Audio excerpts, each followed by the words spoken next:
ಪೂರ್ವ ಯೋಜಿತವಾಗಿರುವಂಥ ಕೃತ್ಯ ಮೇಲ್ನೋಟಕ್ಕೆ ಗೊತ್ತಾಗ್ತಾ ಇದೆ. ವಿಶೇಷವಾಗಿ ದಕ್ಷಿಣ ಕನ್ನಡ ಈ ಭಾಗದಲ್ಲಿ ಕಳೆದ 10 ವರ್ಷದಿಂದ ಇಂಥ ಚಟುವಟಿಕೆಗಳು ಸಮಾಜಘಾತಕ ಶಕ್ತಿಗಳು ಬೆಂಬಲ ಕೊಟ್ಟಿದ್ದರಿಂದ ಇವತ್ತು ಕೇರಳದಿಂದ ಬರ್ಬೋದು ಅಥವಾ ಇನ್ನೊಂದು ಕಡೆಯಿಂದ ಬರ್ಬೋದು ನಿರ್ಗಡೆವಾಗಿ ಈ ಥರ ಎಲ್ಲ ಮಾಡ್ತಿರುವಂಥದ್ದು ನಾವು ಕೇವಲ ಒಂದು ಕೊಲೆ ಪ್ರಕರಣ ಅಂತ ನೋಡ್ತೀವಿ. ಇದು ಆರ್ಗನೈಸ್ಡ್ ಆಗಿ ದೇಶವನ್ನು ಚಿತ್ರ ಮಾಡುವಂಥ ದೇಶದ್ರೋಹದ ಕೆಲಸ ಟೆರರಿಸ್ಟ್ ಆ್ಯಕ್ಟ್ ಅಂತ ನಾವು ಪರಿಗಣಿಸಿದ್ದೇವೆ. ಹೀಗಾಗಿ ಈಗಾಗಲೇ ತನಿಖೆ ಪ್ರಾರಂಭ ಆಗಿದೆ. ಗಡಿ ದಾಟಿ ಆ ಕಡೆ ಹೋಗಿರ್ಬೋದು ಅನ್ನುವಂಥ ಸಂಶಯಗಳಿದೆ. ಎಲ್ಲ ಆಯಾಮಗಳನ್ನು ಇವತ್ತು ನಾವು ತನಿಖೆ ಮಾಡ್ತಾ ಇದ್ದೇವೆ. ವಶಕ್ಕೆ ತೆಗೆದುಕೊಂಡು ಅವರಲ್ಲಿ ಬರುವಂಥ ಮಾಹಿತಿಯನ್ನು ಮುಂದೆ ಮತ್ತೆ ತನಿಖೆ ಆಗ್ತದೆ.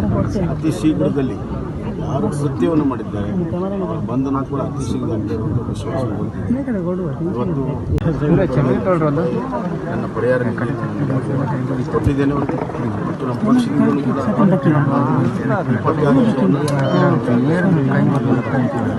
ಈಗಾಗಲೇ ಕೊಟ್ಟಿದ್ದಾರೆ.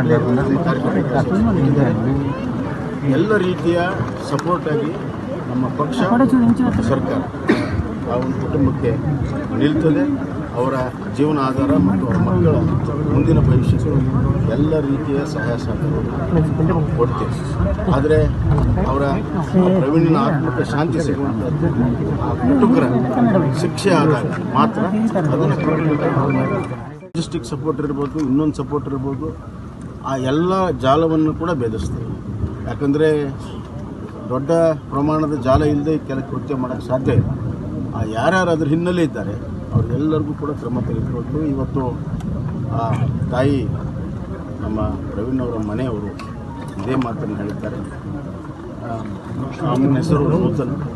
ಅಮ್ಮ ಏನು ಹೇಳಿದ್ರು ಅಂದರೆ, ನಾನು ಸಹಿಸ್ಕೊಳ್ತೀನಿ, ಇನ್ನೊಂದು ಸತಿ ಹಿಂಗೆ ಆಗಬಾರ್ದು ಅಂತ ಆ ರೀತಿ ಕ್ರಮ ತೆಗೆದುಕೊಳ್ಳಿ. ಅವ್ರು ಅಷ್ಟೇ ಅಲ್ಲ, ಅದ್ರ ಹಿಂದಿರೋರು ಎಲ್ಲರನ್ನೂ ಕ್ರಮ ತೆಗೆದುಕೋಬೇಕು ಅನ್ನುವಂಥದ್ದು ಅಮ್ಮ ಏನು ಹೇಳಿದ್ದಾಳೆ. ಅದು ಅಕ್ಷರಶಃ ದಣಿಯೂ ಇಲ್ಲದೆ ಹಗಲು ರಾತ್ರಿ ತನಿಖೆಯನ್ನು ಮಾಡಿಸಿ ಕೂಡಲೇ ಕ್ರಮವನ್ನು ತೆಗೆದುಕೊಳ್ತೇವೆ. ಅದರ ಪ್ರಾಥಮಿಕ ತನಿಖೆ ಈಗಾಗಲೇ ಪ್ರಾರಂಭ ಆಗಿರುವಂಥದ್ದು ಕೂಡ ನಾವು ನೋಡ್ತಾ ಇದ್ದೀವಿ.